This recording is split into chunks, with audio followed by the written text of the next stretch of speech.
আমাদের রাজ্যে গত 29 নভেম্বর কুচবিহার থেকে বাংলা বাঁচাও যাত্রা শুরু হয়েছে। 17 ডিসেম্বর উত্তর 24 পরগনার কামারহাটিতে শেষ হবে।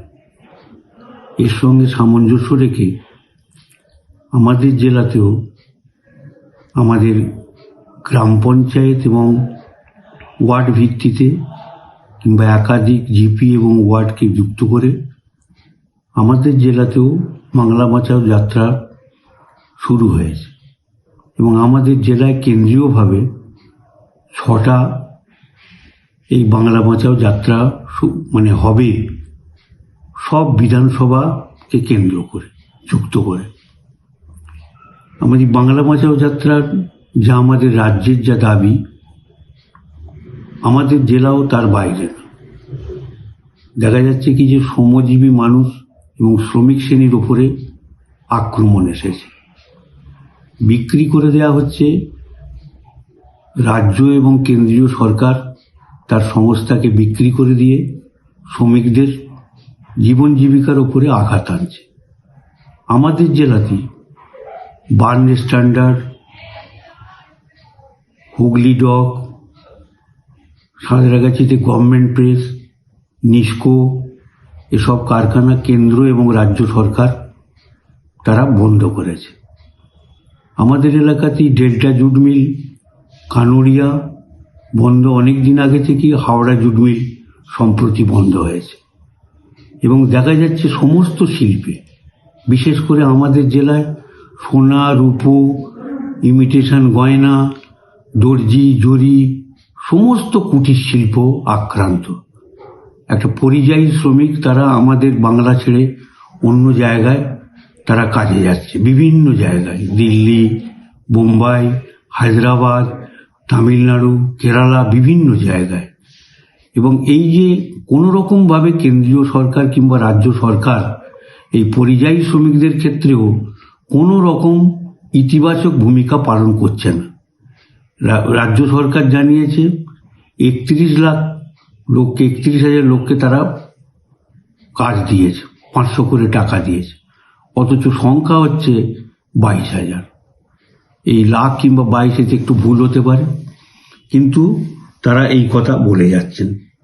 দেখা যাচ্ছে যে প্রকল্প ভিত্তিক শ্রমিক, ICDS, মিড ডে মিল, আশা শ্রমিক এবং যারা এই সিভিক ভলেন্টিয়ারেরও কাজ করে, তাদের কাজের কোনো নিরাপত্তা নেই, তাদের কোনো অ্যাপয়েন্টমেন্ট লেটার নেই, কোনো মাইনের নিশ্চয়তা নেই।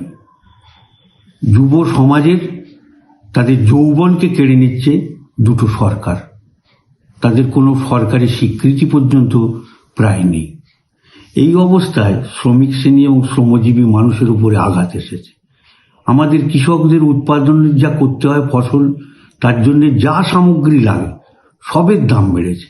দমকল চালাতে গেলেও 17 টাকার কেরাসিন আজকে 100 টাকার কেরাসিনে পরিণত হয়েছে।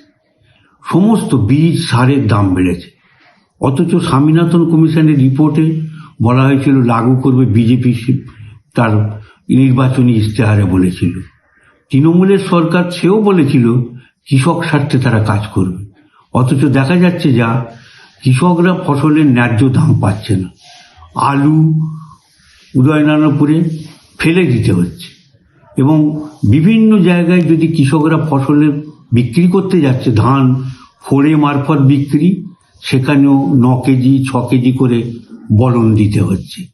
স্বাভাবিকভাবেই ক্ষেত মজুরদের মজুরির উপরেও কোনো নিশ্চয়তা নেই, ক্ষেত মজুরদের মজুরি বাড়া, তারাও আক্রান্ত। কর্মসংস্থান আমাদের জেলায় এবং আমাদের রাজ্যে দুটো সরকারই বলেছিল তারা কর্মসংস্থানের ব্যবস্থা করবে, সবার হাতে কাজ, সবার পাতে ভাত, মমতা বন্দ্যোপাধ্যায় বলেছিলেন। কিন্তু দেখা যাচ্ছে যা সব শূন্য পদে নিয়োগ বন্ধ, বরং দেখা যাচ্ছে চাকরি বিক্রি হচ্ছে। দোকান খুলেছে তৃণমূলের সরকার, তারা দোকান খুলে বিক্রি করছে। আসলে তারা চায় এত অনিয়ম বেনিয়ম করবে যাতে যুবক যুবতীদের কোনো কাজের ব্যবস্থা না হতে পারে। শিক্ষার ক্ষেত্রে যদি দেখি, 8,000 স্কুল বন্ধ হয়েছে আমাদের রাজ্যে। সেখানে আমাদের জেলাতেই 53টা প্রাইমারি স্কুল, 17টা মাধ্যমিক এবং উচ্চ মাধ্যমিক স্কুল এবং 4টে এমএসকে বন্ধ হয়ে গেছে। আর 213টা আরো বন্ধ করার চেষ্টা হচ্ছে। প্রায় স্কুলে একজন করে মাস্টারমশাই, 4টে ক্লাস, একজন করে মাস্টারমশাই। স্বাভাবিকভাবে শিক্ষাক্ষেত্র অসুবিধাজনক, সেখানেও সমস্যা। স্বাস্থ্যের ক্ষেত্রে যদি দেখি, বালি থেকে শ্যামপুর প্রত্যেকটা জায়গায়, সেখানে স্বাস্থ্যের ক্ষেত্রে কোনো ডাক্তার নেই, কোথাও কোথাও বা দেখা যাবে কি যে ওষুধ নেই, তারপরে ওষুধের চোরা বিক্রি, জালিয়াতির ওষুধ, এই সব কাণ্ড কারখানা চলেছে। জিনিসের দাম বাড়ছে হু হু করে। ওরা যখন এসেছিল তখন 13 টাকার আটা ছিল, 16 টাকার 18 টাকার চাল ছিল, 55 টাকার সর্ষের তেল ছিল। সব জিনিসের দাম বেড়েছে। 2.72 টাকা পার ইউনিট ছিল বিদ্যুতের দাম, এখন 7.22 টাকা। ইলেকট্রালের পয়সা খেয়েছে, ইলেকট্রাল বন্ডের। দুর্নীতি সব দিক থেকে, কোন জায়গায় দুর্নীতি নেই? চাকরি বিক্রি করে দুর্নীতি, সারদা নারদা, প্রত্যেকটি লটারি, এতে দুর্নীতি। তার সঙ্গে সঙ্গে মাইক্রো ফাইন্যান্সের আক্রমণ প্রচণ্ড হারে, 24-25% করে সুদ। দুর্নীতির আগড়া হয়ে গেছে এই সরকার, দুটো সরকারই। আর পাশাপাশি দেখা যাচ্ছে যে আমাদের রাজ্যে সংখ্যালঘুর মানুষ এবং তাদের উপরে আক্রমণ ওয়াকফ বোর্ড দিয়ে। এ শুধু সংখ্যালঘুদের উপরে আক্রমণ নয়, আক্রমণটা ধর্মনিরপেক্ষতার উপরে। দেখছো আজকে 5 বছর আগে যে ঈদের মঞ্চে সূরা পাঠ করে নামাজ পাঠ করেছে, কপালে মাথায় টুপি দিয়ে, আর আজ দেখা যাচ্ছে সেই আবার দেখা যাচ্ছে কি যে গীতা পাঠ করে কোথায় আমিষ নিরামিষ প্যাকেজ বিক্রি করছে, তাদেরকে পেটানো হচ্ছে। দুর্গাপুজোর যে ফিতে কাটছে, সে আবার হিজাবের টুপি পরেও আল্লাহরে করছে। আসলে এরা ধর্ম নিয়ে রাজনীতি করছে। ধর্ম বলে রাজনীতির সঙ্গে জড়াবে না, রাজনীতির কাজ এক, ধর্ম এক। এ সরকার মন্দির মসজিদের সরকার, দুটো সরকারই হয়ে গেছে।